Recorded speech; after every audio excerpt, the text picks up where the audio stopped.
Parce que en tout cas, l'autorité nous s'implique dans le cambo, s'il faut dire la vérité. En tout cas, un mouvement, il faut remercier parce que par tous les moyens. Mais, tu as choisi. Or, spectacle, on a une bombe qui pour présenter dans Paris. On a que le Congo dans ma chaîne habitat là. Le tout ça coincé dans le Congo pour la nini, tu bêta sur Liban. Beaucoup de bêta dans qui les allemands graffité. Un millionnaire ou bêta bêta. Mais on était souci dans ma pénézara pour la jeune pour jouer les lots. Comment les lots, comment les lots, l'étranger va jouer les artistes là. Tu présentes mon ambassade, tu as un manager Sony, tu as un Tangai, tu as chargé d'affaires, à Bisso. Voilà ce combat de 5 minutes. Et ça bien, nako orientango na maison Schengen. On a dit que ça vient visa. Tu as bandak tous là les jours je vais benga Bisso, ba bengi Bisso lundi. Non, vendredi, je m'excuse. Babi, voilà, lundi, il faut aller à la maison Schengen. Pour beaucoup de temps, on a responsable de la maison Schengen. On a empreinte. Après, on va remettre le visa le lendemain. Lundi, on va à 8h, rendez-vous. Ils ont reporté pour le mardi. Nathalie qui fait tout, à 9h à la maison Schengen. Moi, je suis parti à Monsieur soit éteint portable à Kangimo Bengezati. Donc, mais quand même, Bango par tous les moyens, à travers les chefs d'orchestre, dans le UP Banlibi en tout cas, mission, rendez-vous à mardi. Lundi, na 16h, Bengano, Banile rendez-vous. Les lots, il y en a aussi, parmi les pays en Afrique, les lots, Baza, c'est-à-dire, tout ça parmi les deux premiers pays en Afrique où les bazar le français les ambitieux. Mais comment kaka ba français ba nuire biso comme ça pourquoi dans le moment où soké les dans la France ba gilet jaune ba déguer ça on a laisse tomber mais donc et empêcher l'activité la bango et ça la mater et puis on peut informer bien sous avant de sauter bêta ba orchestre monsieur peut ba bêta qui peut dans salle zénith. Bah ça peut avoir un problème énorme mais pas dans grave mais va protéger qui bango pourquoi pas protéger bisoté Banakin ban Europe ban Afrique ban Asie ban Océanie ban Amérique partout dans le monde bisoné Solanda babi Matador officiel TV eh babi ba s'abonner ba gag ba film nyo tele culture ya RDC Tolanda Matador officiel TV. Tu s'abonner massivement à Matador TV ya. L'offre qu'on a eu tantine linda eh. Yango na sengi na ya mere s'abonner na massivement wapi na Matador officiel TV. Malongo la kalefa mwati na minote akojoka yaya. Isondolo babi aba gagi ya bien. Ya yemoko Dinamo Kabemba.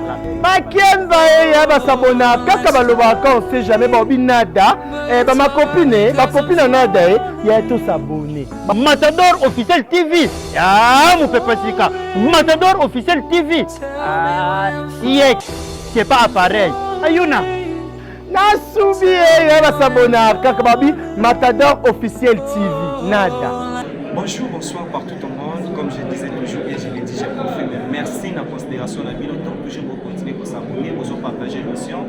Ça me fait toujours du bien. Pourquoi pas dans visionnaire à Matador TV, lui c'est qu'il s'appelle Madame Dinamo Kabemba, la belle femme. Lui c'est la Lyon à Katia Paris. Et Arlette Magema, espoir de la jeunesse congolaise, à Katia Paris. On a un sponsor officiel, lui c'est Madega Schengen, 5 étoiles à direct à Paris. Attendez, vous obligé de merci Madega de l'Oyo. Azala la même ligne, à droite Oyo. Oui, musique à maison mère, on a visionné dans les rois de la forêt. En fait, c'est la conférence de presse pour honorer à ceux qui ajoutent place à la même ligne pour 4e pouvoir, ils ont des missions. Et au bout de leur émission, tous à la haute, tous poser ma question. Ceux qui les rois de la forêt, pour la Amimarabatebele, le roi de la forêt va combattre. Mais cette fois-ci, nous avons eu cette opportunité. Il y a besoin d'éclaircissement solo dans mon corps, à monobélé, à une musique à maison mère, mais c'est pas les princes. Avec lui, nous allons parler peut-être de plusieurs prix pour une éviter.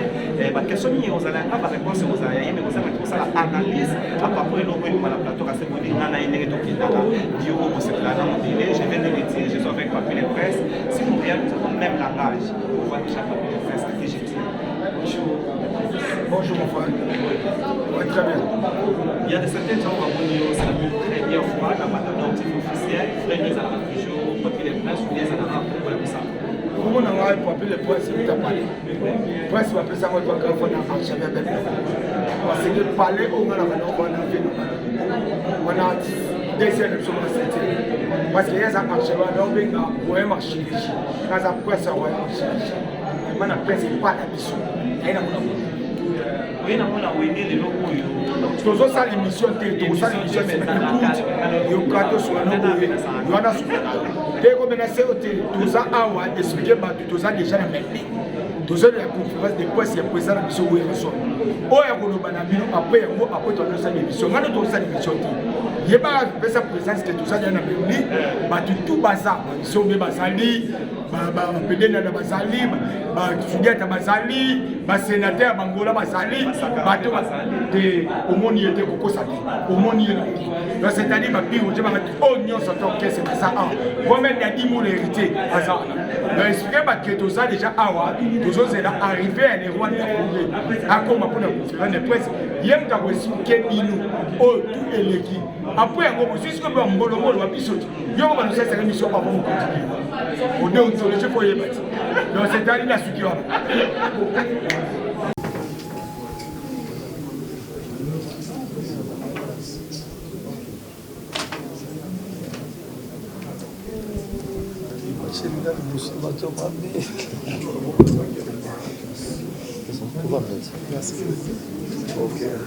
Alors, nous allons commencer la conférence de presse. Comme c'était convenu, chers caméramens, nous avons besoin de vous pour que tout ce qui sera dit ici soit valablement septembre. La première date qui a été retenue au mois de septembre, c'était le 17. Et par après, le concert a été reporté au 25. Mais malheureusement, il s'est passé des choses qui ont empêché la maison Schengen de pouvoir octroyer à l'artiste, à son groupe et à tous les journalistes accrédités à ce concert de pouvoir obtenir leur visa. Donc c'est une grande question d'actualité et l'artiste qui était très attendu en Europe, parce que ce concert était très attendu dans le monde, il y a eu des personnes qui se sont déplacées de partout au monde pour rejoindre Paris afin d'assister à ce 5e concert du phénomène Werason sur les planches du Zénith de Paris. Le monde culturel a été fortement déçu et l'artiste ne pouvait pas se taire. Et pour parler, il a tenu à inviter la presse qui l'a toujours accompagné dans sa carrière. Alors, à côté de lui, il y a des personnes que nous pouvons présenter. Et d'ailleurs, en premier lieu, nous allons prendre le mot du représentant de l'hôtel Merlin qui a accepté de pouvoir... Monsieur Ranson, c'est avec un grand plaisir que nous souhaitons la bienvenue au sein de l'hôtel. Nous sommes ravis de notre partenariat et nous sommes persuadés que c'est la continuité de notre collaboration. Une fois encore bienvenue au sein de la famille. Merci. Merci beaucoup. Merci. Voilà, donc après cette prise de parole de Maître sur l'annulation de son concert du 25 septembre 2021 aux Zénith de Paris. En termes, c'est pourquoi il n'y a pas eu un concert des Zénith de Paris. Mesdames et messieurs de la presse, chers invités, artistes, bonjour. Au nom de l'orchestre de musique à Maison Mère, dont je suis le secrétaire général, nous avons le réel plaisir de vous souhaiter la bienvenue dans ces cadres somptueux et vous remercier pour la réponse que vous avez réservée à notre invitation. Comme vous le savez, la conférence de presse que nous animons ce jour fait suite à l'annulation du concert que devait livrer notre orchestre de musique à Maison Mère que nous qualifions de sabotage de notre patrimoine culturel. Aux Zénith de Paris, avec la participation de plusieurs artistes de haute stature, afin de célébrer la culture de notre pays au-delà des frontières nationales.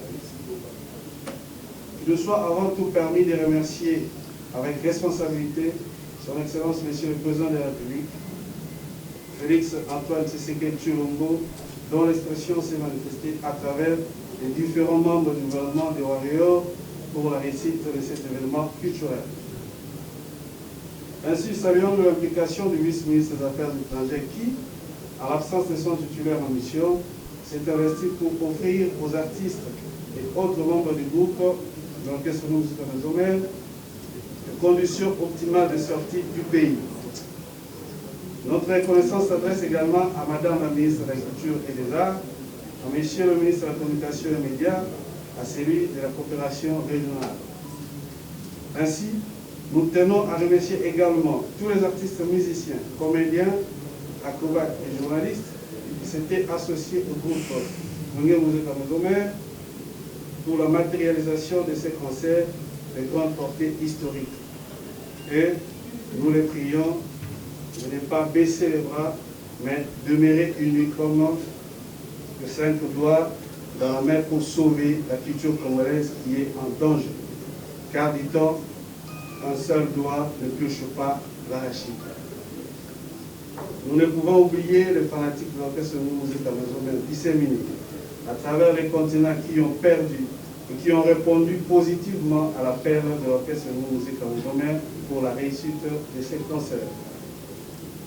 Mesdames et messieurs de la presse, après la signature de son contrat de production en octobre 2020, l'Orchestre Musical Mazomer était animé d'un seul souci, celui de présenter un meilleur spectacle à ses fanatiques et faire la promotion de notre culture en France, au vu de son expérience artistique. C'est aussi l'occasion, suivant la vision du président Noël Makanda Ranson, en sa qualité d'ambassadeur de la paix de l'UNESCO, de réconcilier les artistes congolais avec le public congolais vivant outre-mer, car depuis plus d'une décennie, une dynamique hostile à toute production musicale s'est mise à couper les cordons qui reliaient les différentes couches de nos concitoyens. C'était aussi l'occasion d'enterrer la hache de guerre qui nous divise et relever notre patrimoine culturel. La raison de cette fracture est connue de tous. Les patriotes ont refusé les organisations de concerts à cause du régime politique passé qui était détesté par plusieurs Congolais vivant à l'étranger. Ces derniers étaient contre la tentative de balkanisation de notre chère patrie, les tueries vers l'est du pays qui, selon eux, étaient entretenues par le régime sortant. Alors que pendant cette période, l'artiste musicien Makanda Ranson avait composé une chanson intitulée « Non à la balkanisation » et une autre « Non à la guerre à l'est du pays ». Chose étonnante, certains d'entre ses compatriotes ont choisi le même vocable pour refuser l'organisation du concert de notre groupe, sans tenir compte du changement politique intervenu dans notre pays et de l'évolution progressive de sa situation.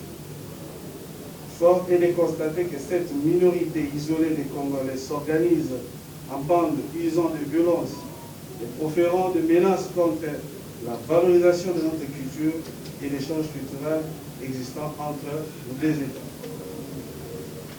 Il convient par la même occasion de dénoncer le laxisme, sinon la complicité des autorités françaises qui, par une décision préfectorale injuste, ont fait droit aux ajustements terroristes de ses compatriotes, mettant ainsi en péril l'avenir de notre échange culturel entre nos deux États. Mais cela ne nous avait pas découragés. Malgré tous ces efforts, la préfecture de Paris a légitimé cette messe noire planifiée par ceux qui vivent du principe de faire échouer pour vivre, je cite, les individus malveillants congolais qui veulent enterrer définitivement la culture congolaise. Il y a lieu de noter que cet acte viole le principe de réciprocité entre les États et celui des clean hands de vie internationale. La préfecture ayant sapé la complémentarité et l'échange culturel entre les États amis, France et la RDC, à la satisfaction des organisateurs de la messe noire.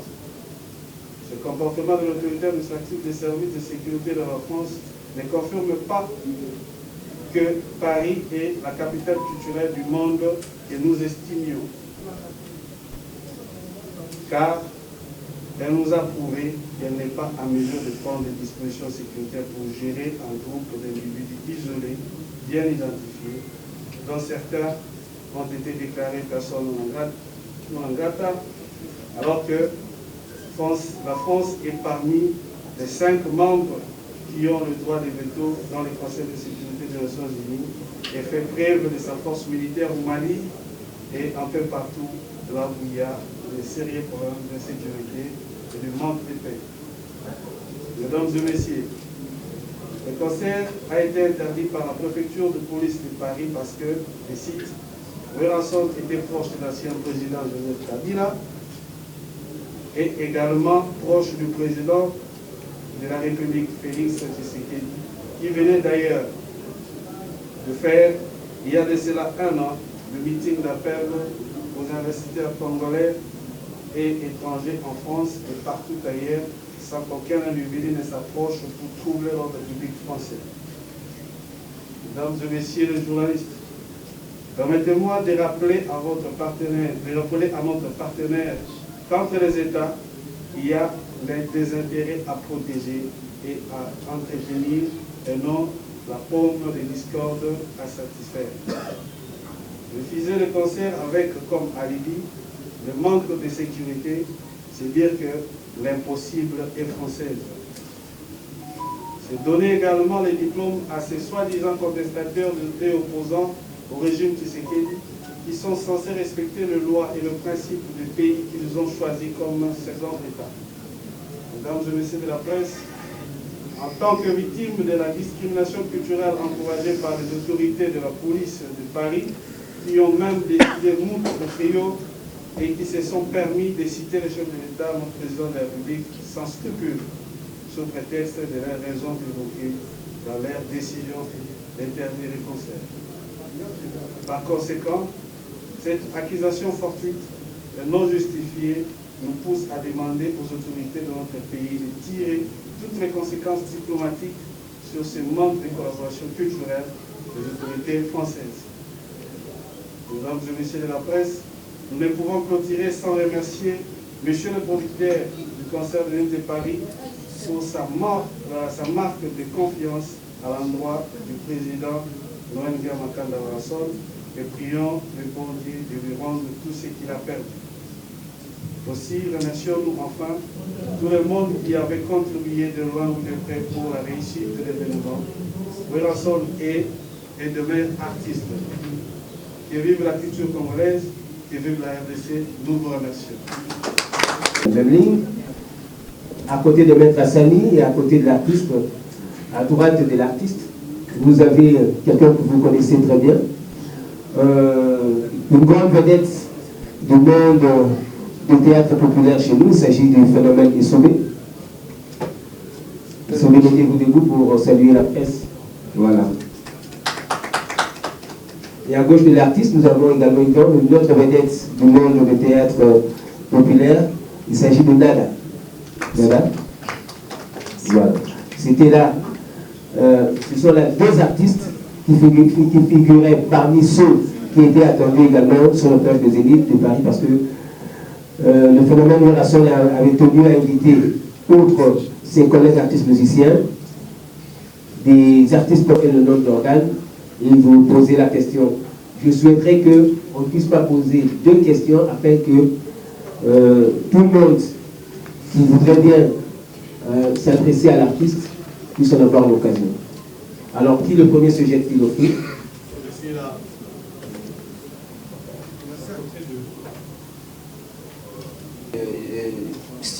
Tel que c'est dit dans l'arrêté de la préfecture de police. Merci. Pour la pertinente question, nous serons très brefs en disant que la campagne sur la promotion de l'événement a duré il y a de cela 1 an ou 2 mois. Allez-y comprendre qu'ici, il fallait qu'attendre que la France ne soit pas à mesure de prendre les dispositions sécuritaires et que ça devait se passer qu'en dehors ça devait se passer il y a de cela, je crois, 3 jours. Alors, nous disons pour Chité que vous avez pris connaissance des libellés de la décision de l'aliénation. Je ne vais pas ici vous rappeler que les prescrits dans cette décision ont fait allusion à l'appartenance politique du président de l'orchestre et à celui du président de la République. Et donc, nous allons aussi vous révéler que ce concert a été soutenu par le gouvernement congolais qui s'est exprimé par les actes administratifs en donnant l'orchestre ainsi que toute autre personne qui devrait accompagner l'orchestre les ordres de mission et même la prise en charge à l'habitation du gouvernement. Voilà pourquoi nous vous disons que c'était une affaire d'État. Merci. J'espère qu'il a tout dit. Ok, merci. Alors, Isaac Maïf.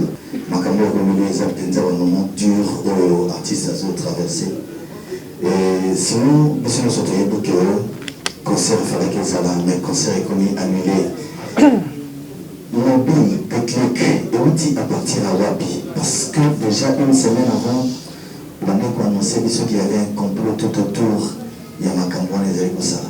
Et qui est c'est là qu'il a combo à Moutou, c'est là qu'il y a la base, il y a complot. Qu'est-ce qui a été fait après? Pourquoi Moutou a collecté la personne à Maïel et Toye, qui est à la base et le Kouana, et puis Nasoukanamo, on lui donne bien des causes qui a gagné Bissot. Et le Kouni, il n'a accepté dans le Kouana. Si je veux compléter, s'il vous plaît, nous avons un message de lundi, producteur Naomi Azeko, la TV sur France 24. Et c'est une bonne passé admissible en bon et consort.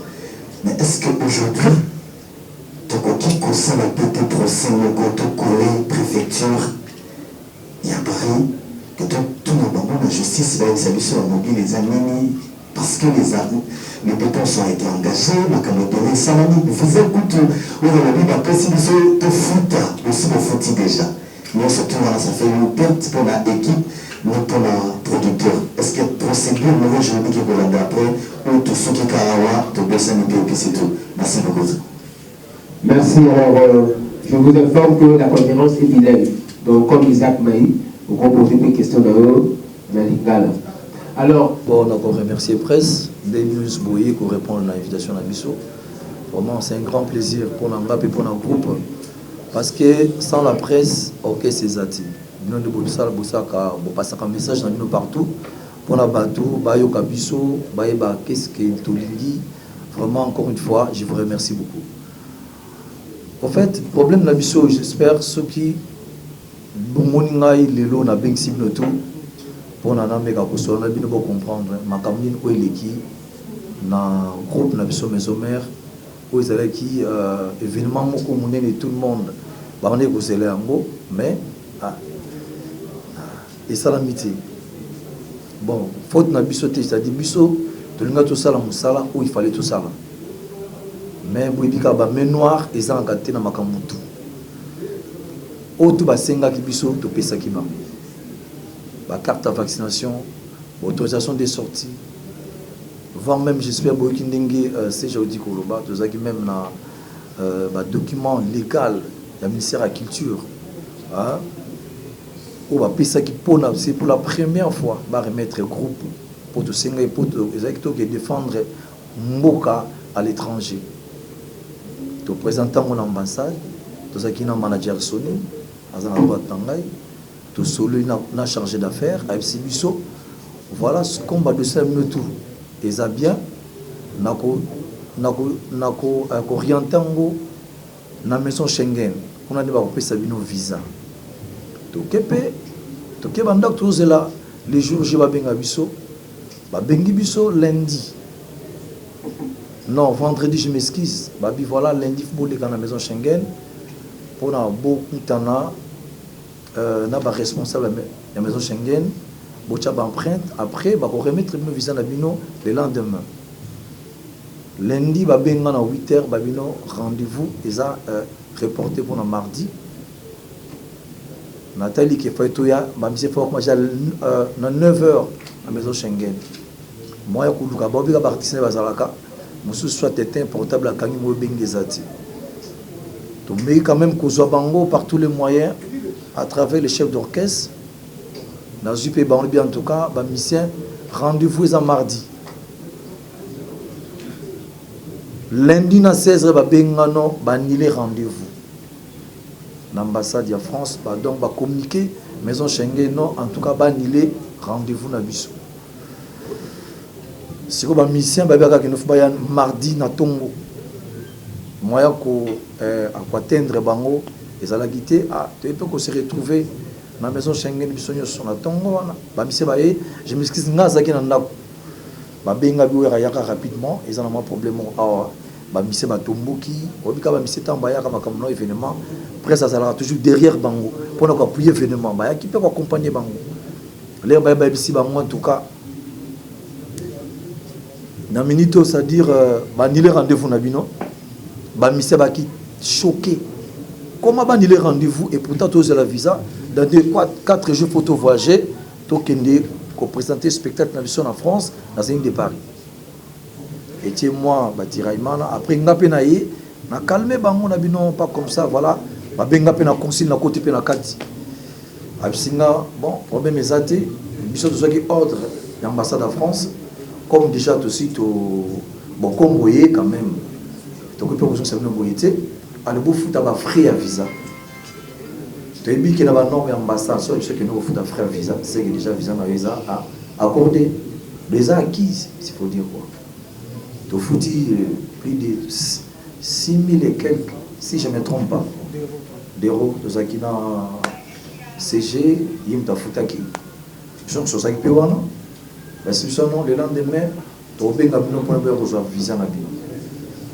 le lendemain to zeli ba benga biso ba bengité après tu as un message qui ba le biké ba annulé concert il y a les 10 les 17 oh ba annulé en comment to fa na mandat to zeli ba annulé concert après tu as benga producteur abi ba annulé concert izali producteur a bengi sous na salle a biso to ko annulé concert le ba yomoko ko annulé concert to ko annulé concert Mbappé comme Nazaki en bon terme avec l'autorité mais son mot quand on peut recevoir très bien na mais peut aussi na bango c'est pas qui va intervenir ba bengi chargé d'affaires ba mais qu'est-ce qui se passe avec l'orchestre oh non en tout cas ba annulé concert non obiga ndema kamalele comment ba zo téléphone ba bengi pe producteur ba sali conférence entre bango 3 producteur et bango ba annulé concert ba sali pe effort ya ko atteindre mairie pour avoir que mairie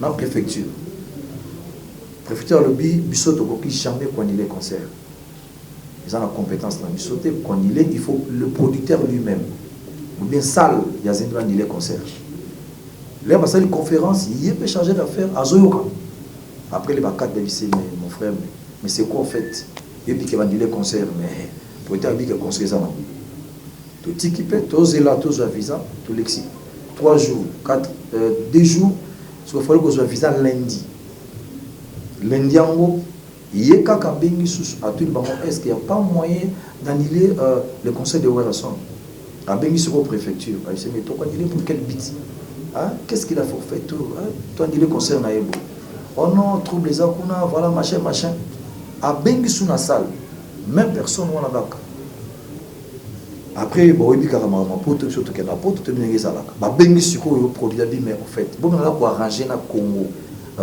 non hein bon on a quoi arranger na ambassade na RDC non ambassade de France na RDC c'est comme si il y a un problème au cause on hein ils a bien été passé comment chose en France à ba benga so kuna qui toi annuler concert et pourtant nous c'est la publicité vous dépensez bon rebelle donc c'est pas normal.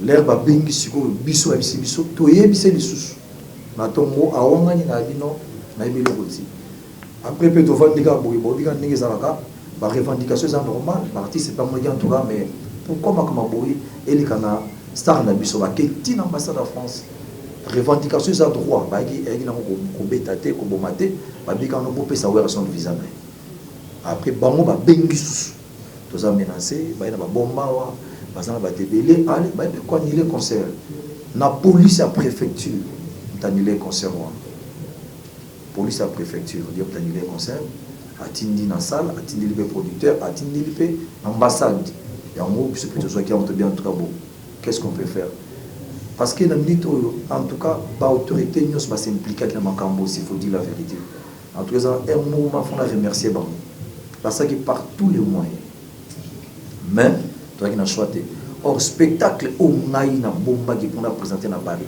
na ba ke loko moko na ba chaîne habitala le tout ça coincé na Congo pour na nini to beta sur Liban nati boko beta na mona ki les alamo graffiti ba millionnaire ou beta na mais ngonde te souci na nga pene zaka na pour na ba jeune ko bazwa lelo comment lelo au mona lelo ba l'étranger bazwa les artistes na ba là na ba succès est-ce que on ba l'équipe on peut na art je ne pense pas et ça a monté alors pour décanter la situation où ils allaient que concert moko il y a réconciliation entre les artistes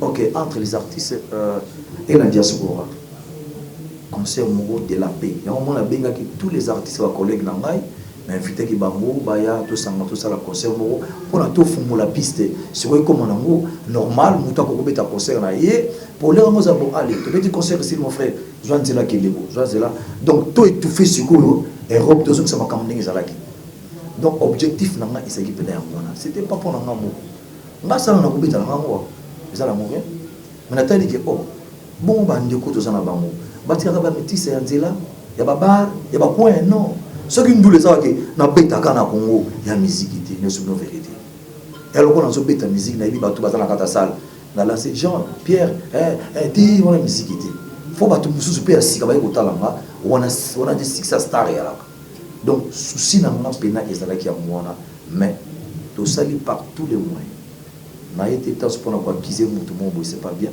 mais ezande ambassade en France bato ba nile concert na biso donc j'espère c'est ça question monsieur ce vraiment na si on a moni na ko CG à quoi répondre voilà donc ce que la comprendre bien pour Dallas même au temps moni lelo j'ai en francophonie et au salama awa l'année prochaine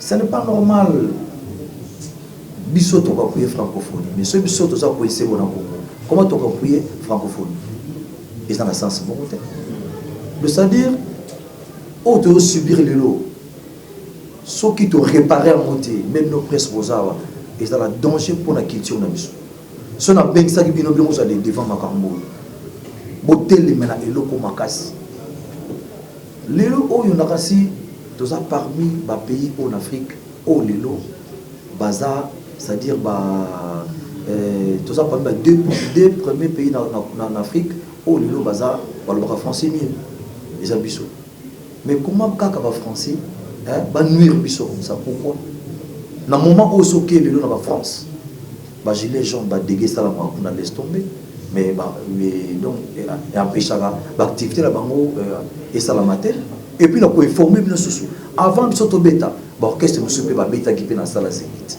ba ça pe na ba problème énorme mais pas na bango ya grave mais ba protéger qui bango pourquoi pas ba protéger biso te il y a moto qui n'a assisté à tout le bango merci et ça va vraiment il faut le gouvernement étaler là merci alors c'est la deuxième question la question disons que c'est à la responsabilité du producteur parce que c'est le producteur qui a engagé ces moyens nous étions co-contractants avec le producteur ce n'est pas nous normalement qui sommes victimes de moyens financiers nous sommes victimes du côté culturel et comme il y a une voie de recours qui est accordée en dehors de 2 mois nous espérons bien qu'il va épuiser cette voie de recours et si cette voie de recours serait épuisée sans gain certainement il va avancer, il a des avocats, il va avancer une procédure judiciaire. Très bien. Voilà, merci. Merci beaucoup. Virginie Langanga.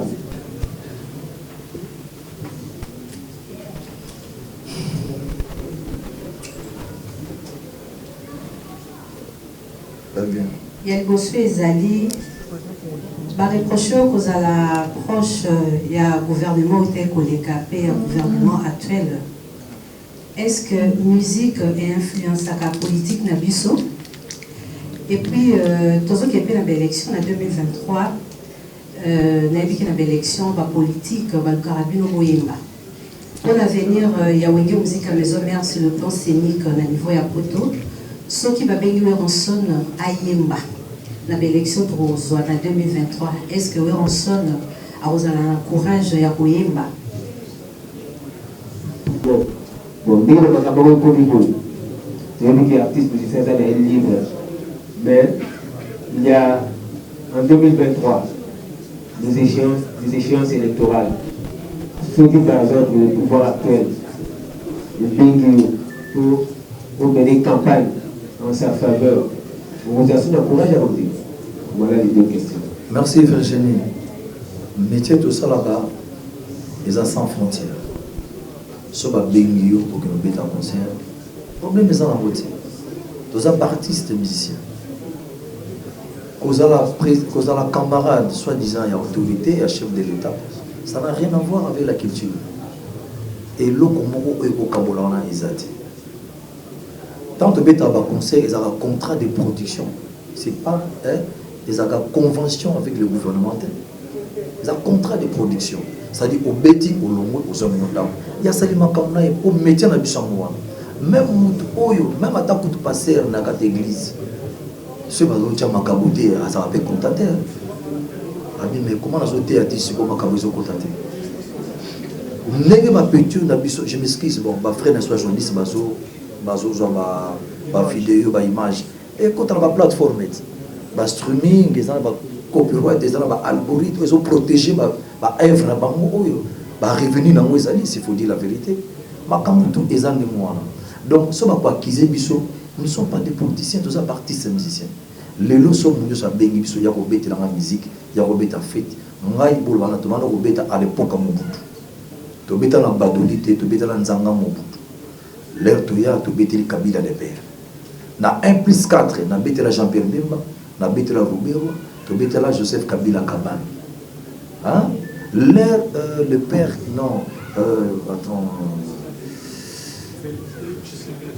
Fallait que tu sais que l'air en tout cas, s'il faut dire la vérité, nous avons une occasion de se relater. Ayamba Batutu, bon, Koloboya, ils ont un problème, nous avons respecté le chef de l'État. Mais nous avons une occasion de faire un papa qui sait qu'il dit. Nous avons fait un sous-sous, nous avons fait un IDPS. Nous avons fait un non, nous sommes artistes et musiciens. C'est comme nous avons fait un Kamunae et nous avons un bit pour gagner vie. Tous les petits tous beaucoup là, c'est-à-dire les artistes, les familles, et l'eau comment tu peux empêcher la salam parce qu'ils sont politiques. Jamais ma copine n'a pas son il y a un conseil pas tout quatre batimitu, n'a mon Obama. N'a pas mandé ma carte batimitu. Mais c'est un bon conseil. Où c'est le macam na zone Panama, ça n'a rien à voir. Et c'est l'eau comment tu donc le de tous les chefs de l'État actuel c'est Félix Tshisekedi. Soit nous il y a Robert Mananda na 7h, na 5h. Après, on a respecté le contrat. Et c'est normal. Merci beaucoup. Merci. Merci. Tournez la France des mains. France des mains. Allô. Il y a beaucoup le leader ensemble parce que c'est très difficile. Comme on a l'énergie pour ça qui n'a pas parlé sur concert. En tout cas, nous sommes tous de cœur avec vous. Mais l'autre question est posée rapidement, est-ce que Robinson a besoin de temps, il y a aussi préparé dans le débonaye, il y a des combattants. Parce que c'est un phénomène où il y a mon côté, artiste de mon côté, encore qu'on passe outre. Qui par contre, à la base, il y a interdiction de musique en Europe. Est-ce que le roi de la forêt, étant leader d'opinion, un grand artiste de mon pays, a besoin de temps, il y a pour affronter les couronnes, pour discuter dans le bango, et puis pas ça fait vert qui veut rassembler cette façon de gouverner. Deuxièmement, derrière, il y a orchestre, ils ont quitté, du point de vue nombre, il y a artistes, où il y a bateau, manapoto. Il y a mon roi de la forêt, vous allez beaucoup répondre à la question. Merci beaucoup. Que vous se préparez qui pour la bande de beaux bazar pour un concert. Moi, avant non, il faut ma concert bandana qui visite moi à Paris. Na kutana na Chicos, na kutana Vicky Gérard, na kutana ba Komoté, na kutana ba combattant ba mingi baza ba viena na. Au moment qui combattant n'engé maintenant na poto, surtout vanda na défunt papa ou malé kumanu antika biso. Les tombés à conseil biso mbali. On a peut-être dit donc ça dit bah tiraillement moko. Aux hommes on a que 2 camps. Bah c'est préparé bah bunda to bien ovier. Makila bana mboka to tangisa mo na la to son de la conseil. Tout tika pe mi betati. Toujours 10 ans. To vandi kaka bo ata pour artiste en mota. Aux an nengini na yebité. Au betara conseil banda mboka te au vanda na mboka na yo je ne sais pas. Aux ala je sais pas aux ala na yebité. Mais tout solo là qui n'a pas mutu et puis l'air peut te zongi na kini na bengue ba bi relation problème ezate. So bolanda qui a interview à producteur nanga. Alors bi nenge ba fait on des akili bosso. D'abord qu'est-ce que mususu o parce que ba problème beta na biso c'était différent. Il y a biso avec tam mususu ba bazo comme moi, na ba adresse email ba tinga ba message ba ko ndile conseil. Na ba yi conseil aux na main noire ezaki na sima. C'est-à-dire en tout cas tous qui na 90% conseil beta. Parce que bato o bayaki na ebité o limsanga nzamba ebika ndé masala ma mukil na. Donc ils ont un gros problème vraiment s'il faut dire la vérité à 100% ba combattant et outil na mboka. Ah et l'homme na Sénégal l'homme je m'excuse pardon Yangumba au monde le garant de la nation c'est le chef de l'état. Mon konja mboka ndé tozawa ils ont chef de l'état Félix Tshisekedi Tshilombo. Les lots culture na biso ils ont bafoué ils ont un problème grave.